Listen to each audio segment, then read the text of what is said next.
Estamos en Segunda de Reyes, capítulo 3. Segunda de Reyes, capítulo 3.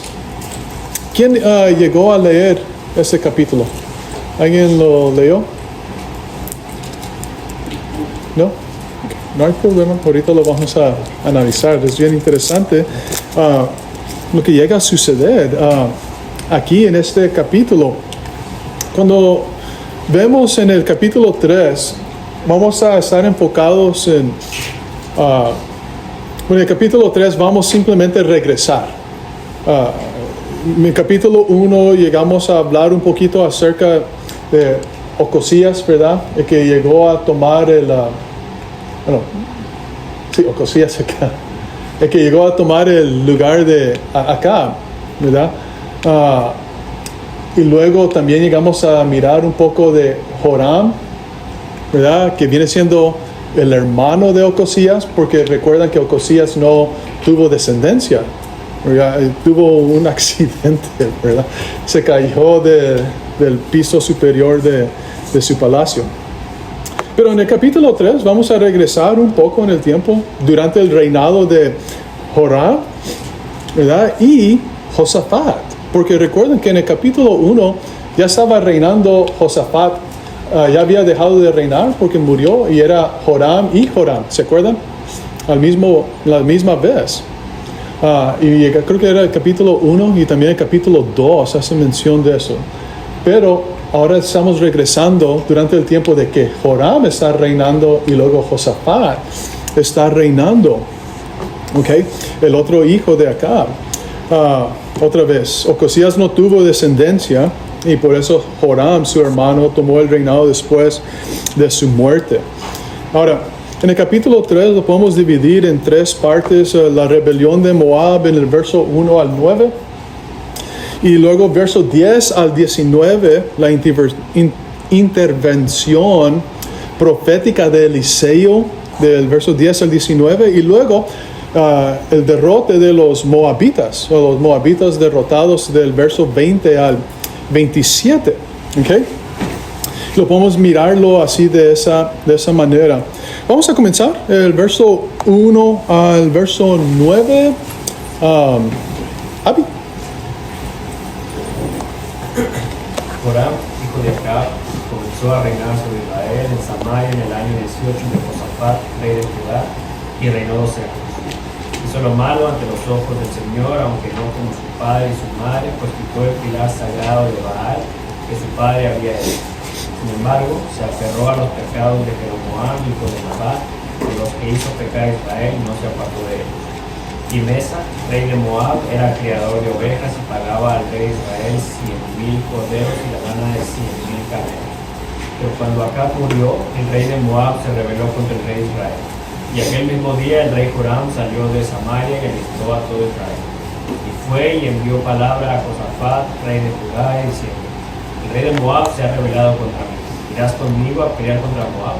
Y él respondió: subiré. Yo soy como tú, mi pueblo como tu pueblo, mis caballos como tus caballos. Y le preguntó: ¿por qué camino subiremos? Y Joram respondió: por el camino del desierto de Edom. Entonces el rey de Israel fue con él, con el rey de Judá y el rey de Edom.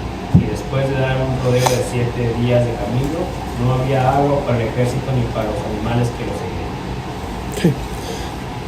Ahora, el verso 1 al 3 simplemente está relatando en qué tiempo nos estamos encontrando en la historia, ¿ok? Otra vez, vamos a regresar un poco al pasado. Eso es lo que está dando a entender. Joram, hijo de Acab, comenzó a reinar sobre Israel en Samaria. Otra vez, el autor llega a tomar pasos atrás para llegar a explicar el contexto del capítulo 1 y el verso 1. ¿Qué es lo que dice el capítulo 1 y el verso 1?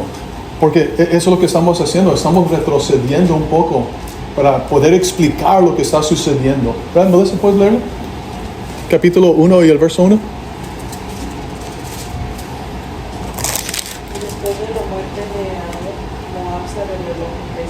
Okay. Va a comenzar a relatar. Eso es lo que sucedió. Todo el contexto de esta rebelión de Moab. Okay. Después de la muerte de Acab. Y otra vez, recordemos por qué sucedió esta rebelión? ¿Qué era lo que se le vino a la mente a los moabitas? ¿Sabes que ese es el momento perfecto de rebelarnos en contra de Israel? ¿Por qué piensan?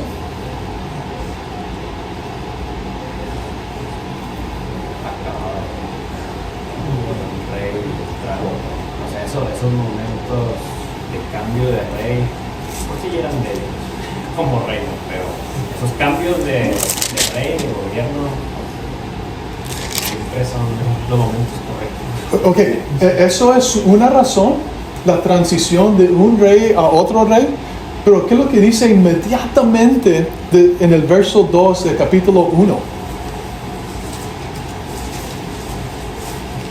¿Qué es lo que dice? ¿Qué sucedió?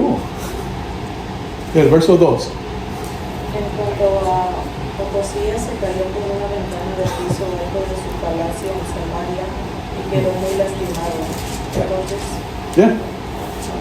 Entonces, ¿Qué sucedió? En parte de la transición, que como dijo Abby, puede llegar a debilitar un reino. No solamente eso, el mismo rey, como que rápidamente durante su reinado, no duró tanto tiempo para que el rey mismo se lastimara.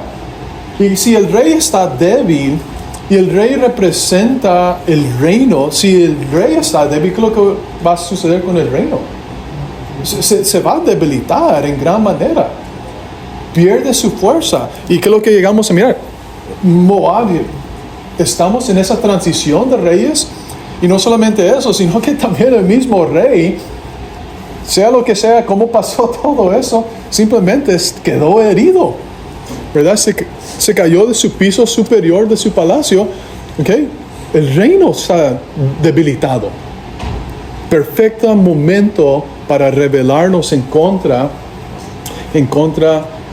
Israel. Y cuando muere Ocosías, entra su hermano Joram, toma su lugar como el rey de Israel. Él llegó a reinar por 12 años. Y su reino llega a decirnos, ahorita vamos a regresar a la rebelión de Moab, pero su reino llegó a ser caracterizado como un reino que malo. ¿Okay? Él fue un mal rey, ¿verdad? Pero hay algo aquí dentro del texto que nos enseña que fue mal, pero dice, no tan mal como quien es. Está haciendo una comparación con quién. Acab y Jezabel, ¿verdad? ¿Verdad? I mean, si hay los peores de los peores, pues pudo haber sido Acab y Jezabel, siendo que adoraban a los Baales, tenían profetas falsos y les prestaba atención a ellos. No solamente eso, pues perseguían a los profetas, mataban a los profetas de Dios. Pobrecito de Elías pasó por mucho sufrimiento bajo el reinado de ellos, ¿verdad? Entonces, lo peor de lo peor. Y si estamos comparando a Joram con lo peor de lo peor, no sé si eso es algo bueno o no. Era un rey malo, pero no tan malo como sus padres. Yo no sé si eso es algo bueno. No me gustaría ser comparado con Ernesto era un hombre malo, pero no tan malo como Jeffrey Dahmer, no sé, ¿verdad? Pero eso es lo que nos está dando a entender. Durante su reinado de 12 años, simplemente se puede resumir como un rey malo. ¿Okay? Aunque no hizo tan mal como sus padres, Acab y Jezabel, porque ¿qué es lo que llegó a hacer? ¿Qué era lo que no lo hizo tan mal? Pero como quiera era mal. Acab construyó ¿qué? ¿Abi?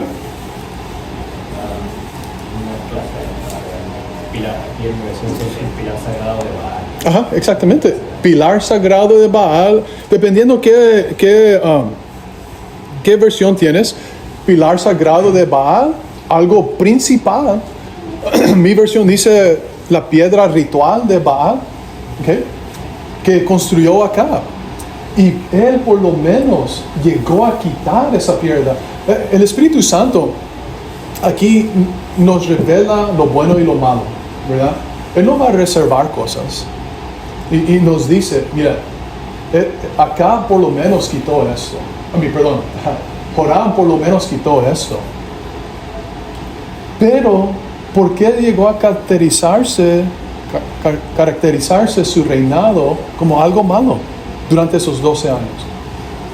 Aunque quitó la piedra ritual de Baal, o una piedra principal donde adoraban a Baal, ¿qué era lo que continuó haciendo? No se apartó de la idolatría en ninguna manera. Quita este Dios principal, pero como quiera sigue adelante con la idolatría de Jeroboam, que era un rey muy malo también. Luego lo que dice Primera de Reyes, capítulo 12 y el verso 28 al 30. Luis, ¿lo puedes leer ahí, por favor?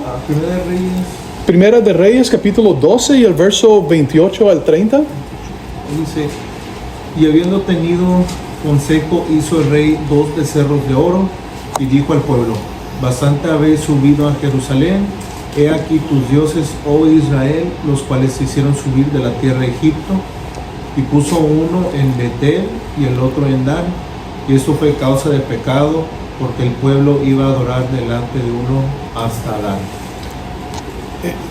Él continuó adelante con esas prácticas idólatras. Quita un Dios, pero como quiera sigue adelante con la idolatría. Por eso su reinado fue caracterizado malo, ¿verdad? Y entonces lo que podemos llegar a entender, porque al fin del verso 3, ¿qué es lo que dice? No se apartó de ellos, o de esa clase de idolatría. Entonces, durante todo su reinado, él estaba cometiendo esos pecados. Quizás no tan grande, porque quitó por lo menos esto, pero una obediencia parcial no es en realidad obediencia, ¿verdad? No es en realidad obediencia. Dios no quiere eso. Podemos decir que hubo una reformación, un cambio, pero no hubo una reformación completa. ¿De qué sirve quitar esa piedra ritual si no iba a quitar esto? Porque es la misma cosa. Ídolos aquí, ídolos acá. Si vas a quitar esto, tienes que quitar esto. No puedes sostener uno o el otro. Ahora, una pregunta para que podamos meditar un poco. ¿Por qué no hizo este cambio total? O podemos decir, ¿por qué no se arrepintió totalmente Joram? ¿Por qué no hizo este cambio total? ¿Por qué fue parcial en quitar esto, pero esto no?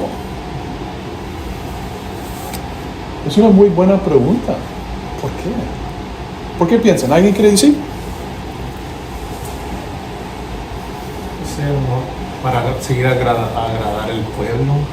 Ok. El pueblo también lo que sigue haciendo. Muy bien.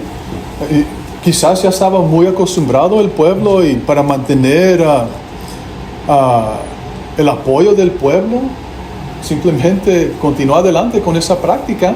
Puede ser. Yo no había considerado eso. ¿Alguien más? Angela, te miras como que tienes una respuesta muy buena. ¿No? Ok. ¿Alguien más? ¿No? Ok. Yo no sé. Yo no tengo la respuesta a esa pregunta. Quizás pudo haber pensado que el cambio que él había hecho de quitar la piedra principal, ¿verdad? Que era dedicada a Baal, era un cambio suficiente. Pero el problema es que una obediencia parcial, otra vez, no es una obediencia que agrada a Dios. Porque no es una obediencia completa. Porque siguió adelante la idolatría. ¿Puede ser eso? O pudo haber sido que los reyes anteriores habían llegado a normalizar tanto esta adoración idólatra que él no miró el problema con continuar esta práctica, porque ya se había normalizado todo esto. Entonces, pudo haber sido eso, y entonces, ¿por qué voy a cambiar algo o quitar algo que yo no miro necesario tener que quitar? El punto es, sea lo que sea, la razón, Joram hizo lo malo ante los ojos de Dios, ¿ok? Hizo lo malo. ¿Alguien quiere decir algo aquí? ¿No? Okay. La rebelión de Moab, como nos dice aquí en el texto, verso 4 y adelante, la rebelión de Moab inició cuando murió Acab. Okay. Recordemos otra vez más, creo que habíamos hablado acerca de eso en el capítulo 1, que David llegó a derrotar a los moabitas, ¿verdad? En la segunda de Samuel, capítulo 8 y el verso 2, David los derrotó y los puso bajo tributo, ¿verdad? Y aquí, en la segunda de Samuel, no nos dice qué era el tributo, ¿verdad? Pero aquí en el texto, en el verso 4 de segunda de Reyes, capítulo 3, nos da a entender qué es lo que era ese tributo, esa paga que tenían que darles cada año los moabitas. El tributo se daba a Israel, está explicado aquí en ese texto. Ahora, Ocosías no pudo hacer nada en contra de esta rebelión por causa de su enfermedad, que se cayó y quedó muy gravemente herido, y luego ya después su muerte, porque Ocosías no reinó por mucho tiempo. Y luego, ya para cuando tomó el reinado Joram, ya la rebelión había avanzado tanto de Moab, que ya era necesario simplemente prepararse para guerra. No había ninguna otra opción aquí. Ya era necesario tener que prepararse para guerra. Entonces, Joram buscó la ayuda de Josafat. ¿Quién era Josafat?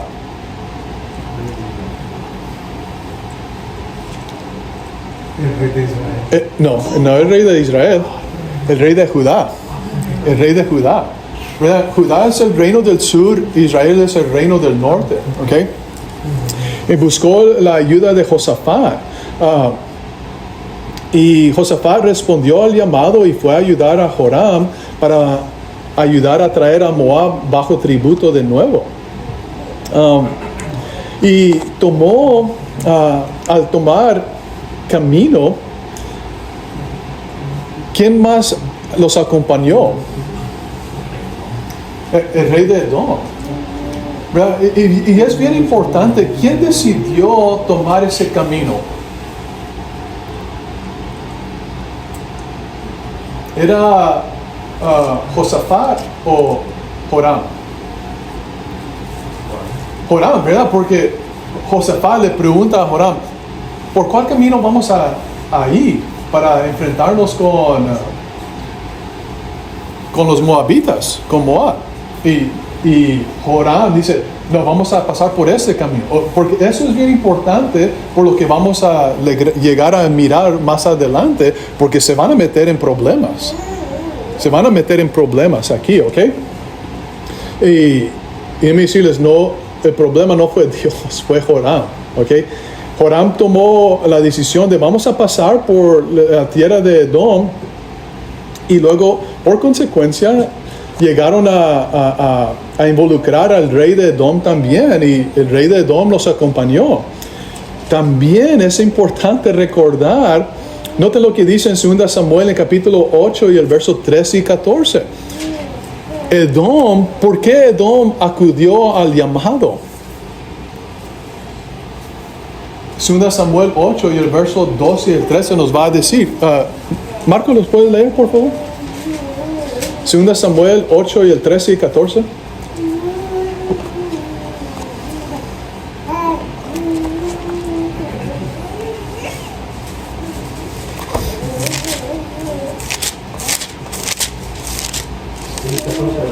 ¿Mande?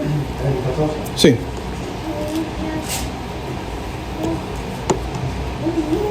¿13 y 14 de 2 Samuel 8?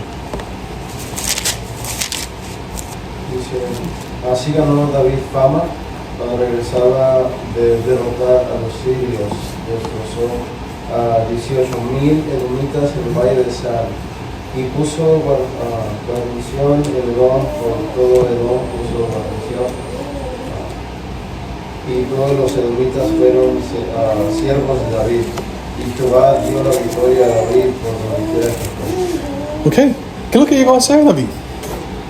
Así como derrotó a los moabitas, derrotó a los edomitas. Y entonces los edomitas, nos dice el texto, que eran siervos de David. Ahora, cuando yo estoy bajo el liderazgo o bajo el poder de otro reino, yo no le puedo decir no. Entonces, en realidad los edomitas no tenían ninguna opción, tenían que ir. Ahora, ¿por qué no se rebelaron los edomitas? Quizás no eran tan fuertes como los moabitas, ¿verdad? ¿Qué es guarnición? ¿Qué es guarnición? ¿Mande? Esa palabra, guarnición. ¿Gobernación? No, guarnición. Es la palabra guarnición. ¿Guarnición? Sí. Es como decir puestos militares.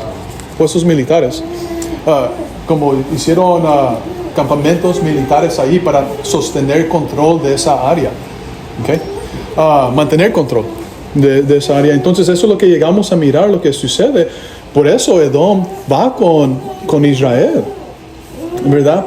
No tenía ninguna opción, tenía que pelear en contra Moab. Y ahora también en el verso 9 nos relata que habían caminado por 7 días y que era el problema en que se encontraron. Isaí, en el verso 9, ¿qué era el problema en que se encontraron después de haber caminado por 7 días?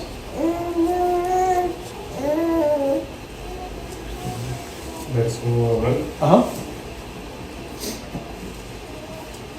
Y se salieron pues el rey de Israel, el rey de Judá y el rey de Edom, y como anduvieron rodeando por el desierto 7 días de camino, les faltó agua para el ejército y para las veces que los unió. ¿Qué era el problema? Se acabó el agua. Se acabó el agua. Y si no tienes agua, ya, vas a morir, ¿verdad? Ya había pasado 7 días. ¿Qué tanto tiempo podemos aguantar sin agua? Pero el punto es de que no había suficiente agua. Y si no había agua para ellos, no había agua para los animales, la comida también se va a terminar también. Entonces, ese era el problema. Pero ¿quién era el que los metió en ese problema? Joram. Porque vamos a tomar ese lugar. ¿Ok? Ahora, versos 10 al 19. 10 al 19, ¿quién lo quiere leer? Okay. Entonces el rey de Israel dijo, porque el Señor ha llamado a estos 3 reyes para entregarlos en manos de Moab. Pero Josafat dijo, ¿no hay aquí un profeta del Señor para que consultemos al Señor por medio de él? Y uno de los siervos del rey de Israel respondió y dijo, aquí está Eliseo, hijo de Safat, el que vertía agua en las manos de Elías. Y Josafat dijo, la palabra del Señor está con él. Y el rey de Israel y Josafat y el rey de Edom descendieron a él. Entonces Eliseo dijo al rey de Israel, ¿qué tengo que ver contigo? Ve a los profetas de tu padre y a los profetas de tu madre. Y el rey de Israel le dijo, no, porque el Señor ha llamado a estos 3 reyes para entregarlos en manos de Moab.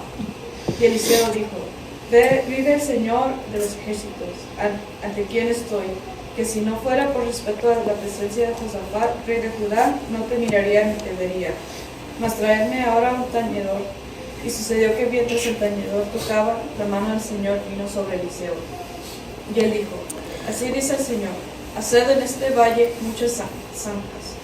Pues así dice el Señor, no veréis viento, ni veréis lluvias. Sin embargo, ese valle se llenará de agua, y beberéis vosotros y vuestros ganados y vuestras bestias. Aún esto es poco ante los ojos del Señor. También entregará en vuestras manos a los moabitas. Y destruiréis toda ciudad fortificada y toda ciudad principal. Y talaréis todo árbol bueno. Cegaréis todas las fuentes de agua y dañaréis con piedras todo terreno fértil.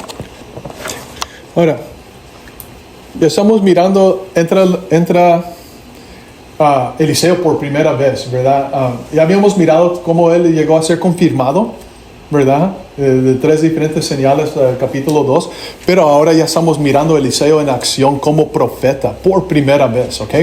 Entonces, lo que llegamos a mirar es en el verso 10, rápidamente, ¿qué conclusión llega Joram?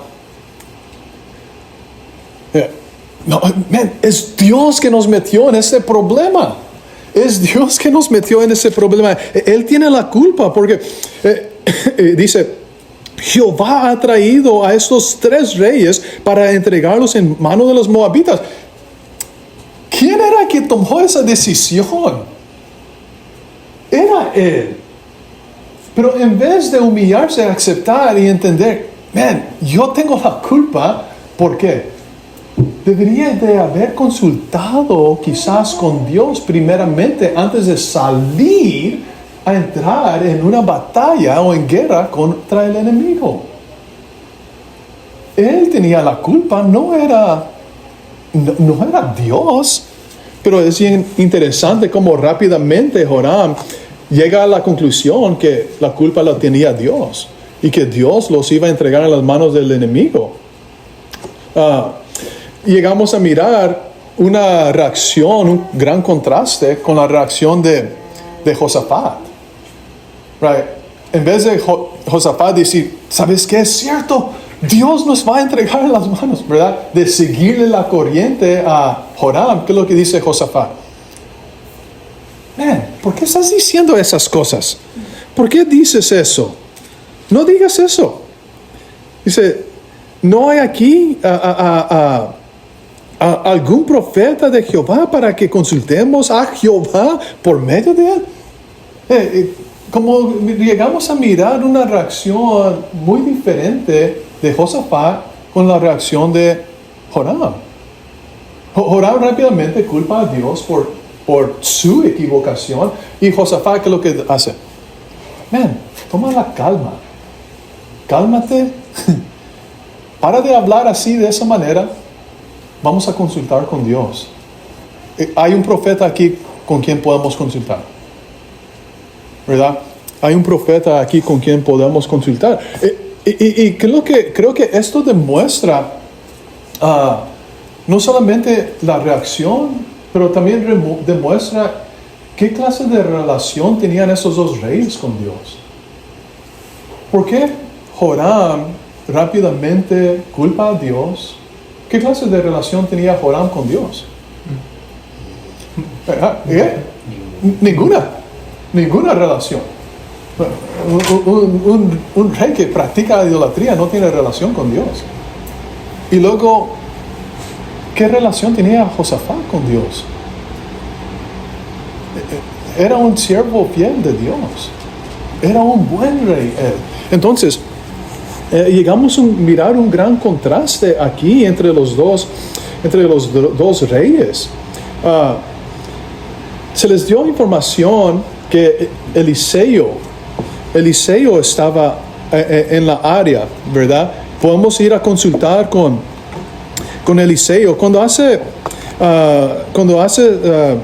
referencia que Eliseo solía verter agua en las manos de Elías, simplemente está dando a entender que Eliseo era el siervo de Elías. O en otras palabras, estaba bajo su entrenamiento. Por eso Eliseo siempre estaba ahí con Elías. Entonces, les dice, pues ahí está Eliseo, vamos a ir a consultar con él.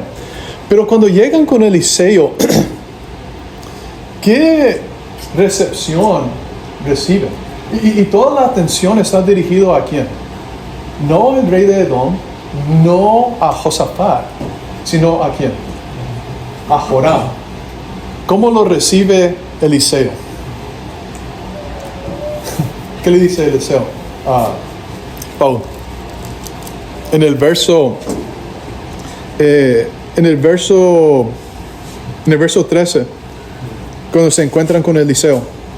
Entonces Eliseo dijo al rey de Israel: ¿qué tengo que ver contigo? Ve a los profetas de tu padre y a los profetas de tu madre. Está bien ahí. ¿Cómo es recibido Joram?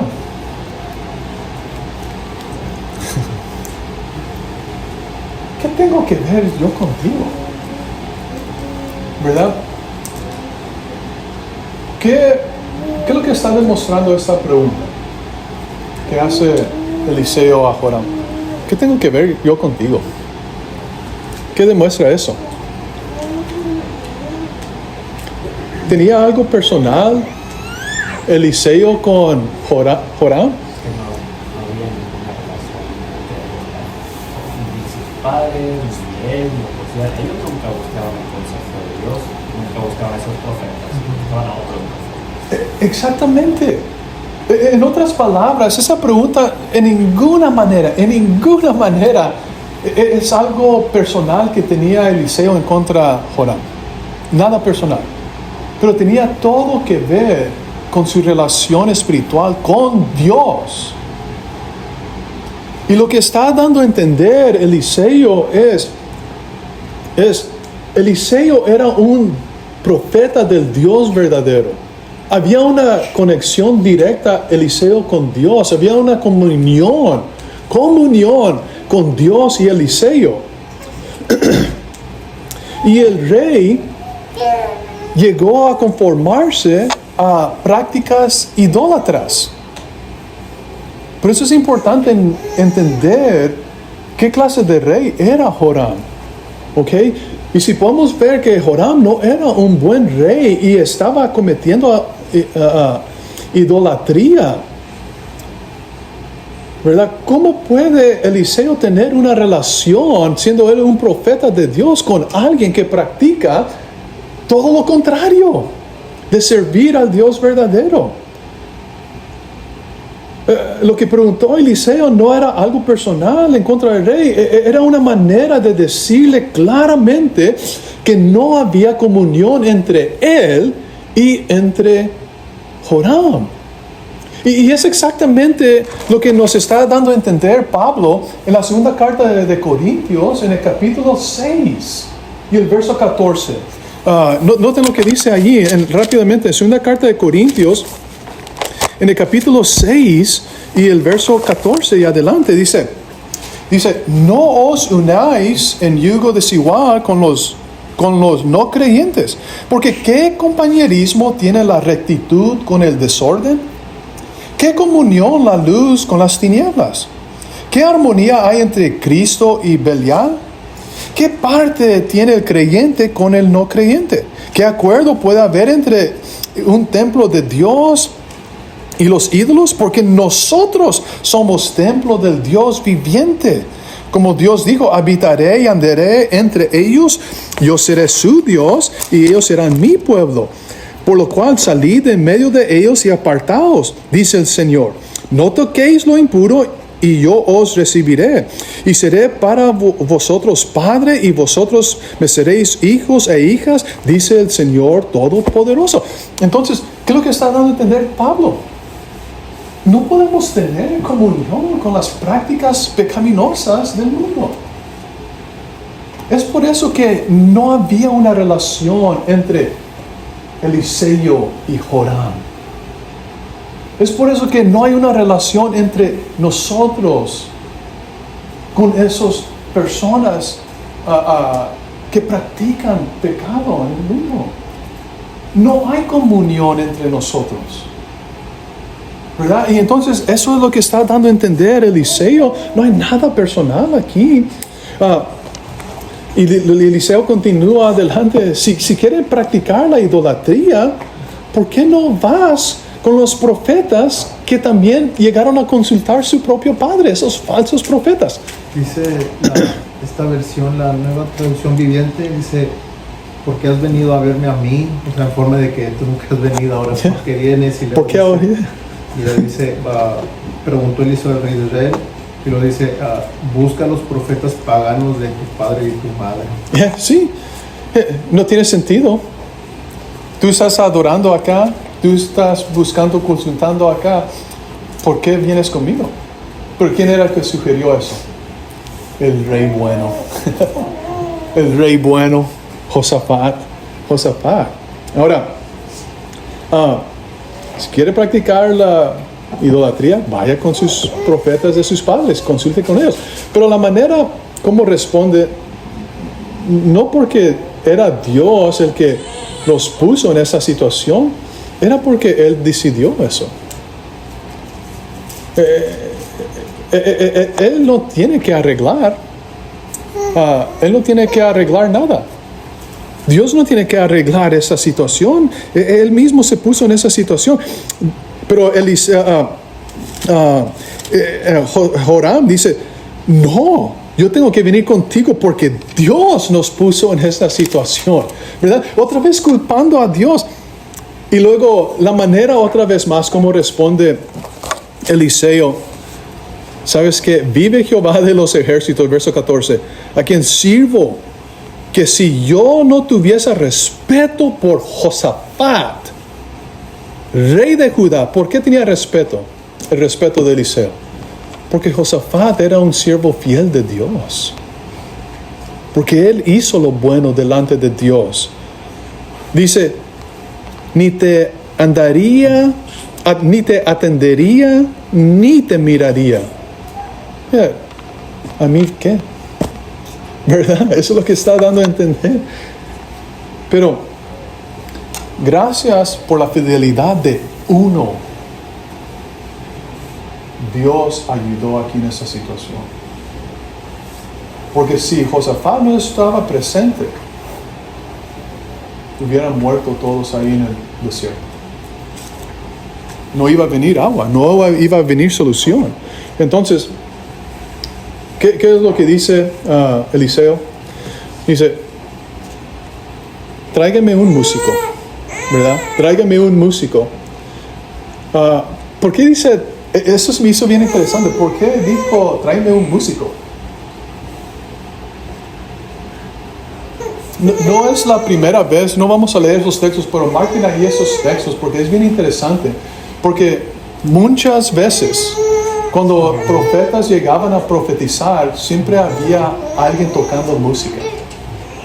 Como por ejemplo, escriben esos textos. 1 Samuel capítulo 10 y el verso 5 y el 6. Y 1 de Crónicas capítulo 25 y el verso 1. Si quieren, nomás vamos a leer uno de ellos rápidamente. 1 Samuel 10 y el verso 5 al 6. Que lo tenga primero rápidamente. 1 Samuel 10 y el verso 5 y el 6. Dice, cuando se le hizo saber esto a David, envió a encontrarles porque ellos estaban en extremo avergonzados. Y el rey mandó que les dijeran, quedaos en Jericó hasta que os vuelva a nacer la barba y entonces volver. Y viendo los hijos de Amón. No, capítulo 10, 1 Samuel capítulo 10 y el verso 5 y el 6. Dice, después de esto llegarás al collado de Dios donde está la guarnición de los filisteos, y cuando entres allá en la ciudad encontrarás una compañía de profetas que descienden del lugar alto, y delante de ellos saltarío, pandero, flauta y arpa, y ellos profetizando.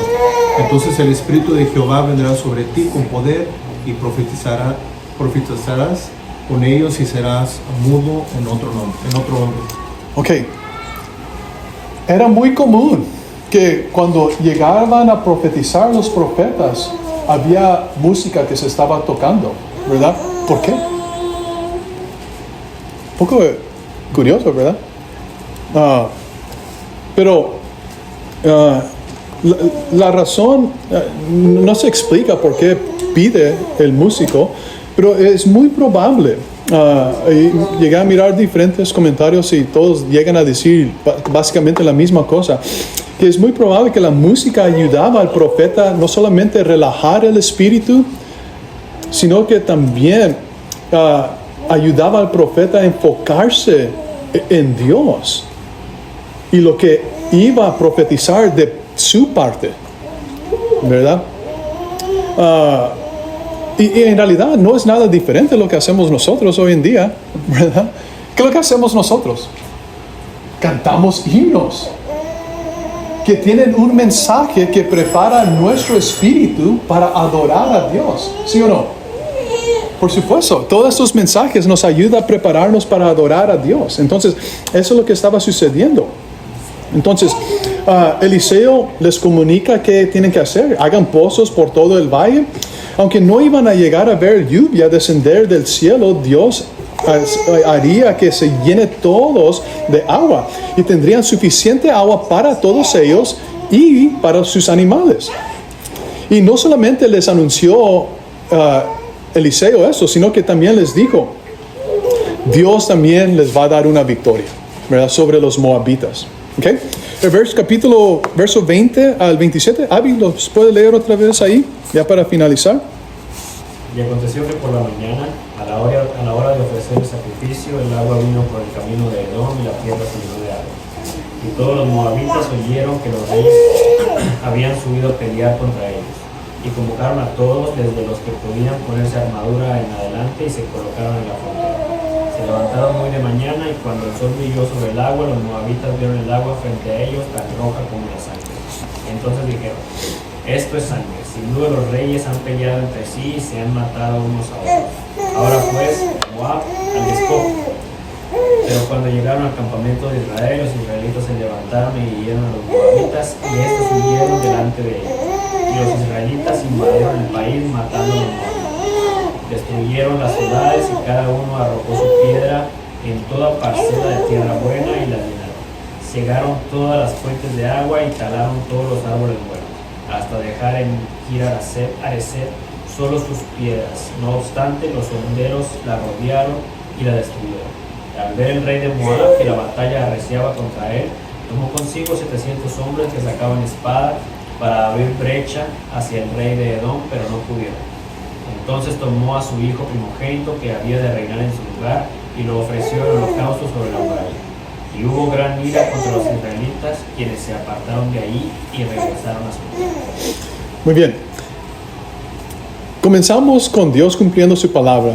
Viene agua desde el valle de Edom, que fluía desde Edom, y llenó totalmente los pozos y había agua por todos lados. Y eso es bien importante porque los moabitas van a pensar algo más adelante, ¿ok?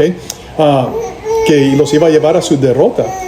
Cuando los moabitas se dieron cuenta que los 13 ejércitos habían marchado en contra de ellos, obviamente, ¿qué es lo que iban a hacer? Se iban a preparar para la guerra. Entonces, cuando era muy de mañana del día siguiente, vino el sol y estaba reflejando tan brillante sobre toda la agua que estaba por allí. ¿Y cómo se llegó a mirar la agua? Como sangre. ¿Y qué era el pensamiento de los moabitas? Oh, wow, aquí son 3 diferentes ejércitos, 3 diferentes reinos. Un reino del sur, un reino del norte, y luego los edomitas. Tuvo que haber habido un gran pleito, se mataron entre ellos mismos, ¿verdad? Y entonces, porque se miraba toda la agua como sangre. Pero cuando llegaron a descender, es como si estuvieran ellos en un monte. Las ciudades normalmente estaban en un monte, estudiamos eso en la clase de arqueología. Y ellos estaban mirando hacia abajo y estaban mirando cómo toda la agua llenaba todo y cómo se miraba como sangre. Y entonces cuando ellos fueron para allá, donde estaban los israelitas y los 3 ejércitos, creo que se dieron cuenta, wow, no están muertos. ¿Y qué es lo que sucede? Los israelitas se levantan y comienzan a pelear en contra de los moabitas y llegan a matar a muchos. Y aquellos moabitas que llegan a huir, son perseguidos y los matan también.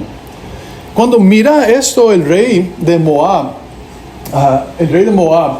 Moab llega a juntar 700 hombres y trata de quebrar las líneas de los edomitas. Y quizás es muy probablemente que él elige los edomitas porque quizás tuvieron un ejército más pequeño que Israel y Judá. Y entonces trata de atacar el más débil para en alguna manera ganar ventaja. ¿Y qué es lo que sucede? Fracasa. Y cuando llega a fracasar, regresa a su fortaleza y sacrifica a su hijo sobre la muralla. ¿Y qué es lo que llega a suceder? Eso pone en alto toda la guerra. Otras versiones dicen que los israelitas se atemorizaron, tuvieron miedo y se fueron, regresaron. Todo el propósito de esta guerra era de hacer volver a los moabitas bajo tributo. ¿Se cumplió ese propósito? No. No. Estaban cerca de victoria, de ponerlos otra vez bajo tributo, y no lo lograron. ¿Todo eso para qué? No hicieron lo que tenían que hacer. La misión no se finalizó. Y así es como se termina el capítulo 3. ¿Verdad? ¿Alguien quiere decir algo aquí? Antes de entrar en las aplicaciones. ¿Ya? Ok. La primera cosa que podemos llegar a aprender acerca de viviendo el texto es simplemente Dios quiere obediencia total. Dios quiere nuestra obediencia total. En Hebreos capítulo 5 y el verso 8 y el 9 dice que Jesús aprendió la obediencia, ¿verdad? Siendo el hijo. Y él fue un hijo obediente. La obediencia de Jesús fue una obediencia total o parcial. Total. Completamente. Y es por eso que él vino a ser autor de salvación para todos que le obedecen. Todos los que le obedecen. Entonces, aunque Joram hizo algo bueno, pero no hizo lo suficiente bueno. Tuvo que haber quitado todo la idolatría del reino. El punto es de que ser parcial en nuestra obediencia no agrada a Dios. Tenemos que ser obedientes totalmente. Eso es lo que Dios quiere. Eso es lo que va a agradar a Dios. Eso es lo que nos va a ayudar a obtener nuestra salvación por medio de Cristo. La segunda cosa que aprendemos es no olvidar consultar a Dios. Cuando se trata de tomar decisiones importantes en nuestra vida, la primera cosa antes de tomar una decisión es ora a Dios. Guíame para tomar la decisión correcta. ¿Cuántas veces hacemos eso? O simplemente tomamos la decisión pensando de que yo creo que esa es la mejor decisión y nos pone en aprietos, como puso a Joram y los 3 ejércitos en aprietos porque él no quiso consultar con Dios.